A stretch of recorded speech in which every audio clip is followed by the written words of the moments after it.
टोप इथं गट नंबर 520 मध्ये कोल्हापूर महानगरपालिकेच्या मालकीची इनर्ट वेस्ट टाकण्यासाठी खण आहे. काही नागरिकांकडून वाळू, बारीक खडी धुण्यासाठी या खणीतील बेकायदेशीररित्या पाणी उपसा, त्याचबरोबर खणीतील वाळू उपसा होत असल्याचं कोल्हापूर महानगरपालिकेच्या आरोग्य विभागाच्या निदर्शनास आलं.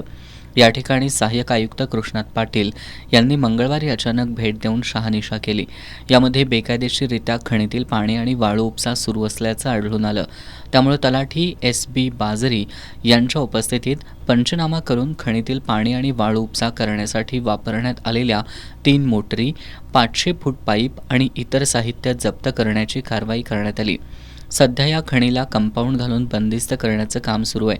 या कारवाईवेळी सहाय्यक आयुक्त कृष्णात पाटील, मुख्य आरोग्य निरीक्षक विजय पाटील, आरोग्य निरीक्षक स्वप्नील उल्पे, तलाठी S.B. बाजरी, तलाठी कार्यालयाचे कर्मचारी, आरोग्य आणि अतिक्रमण विभागाचे कर्मचारी उपस्थित होते.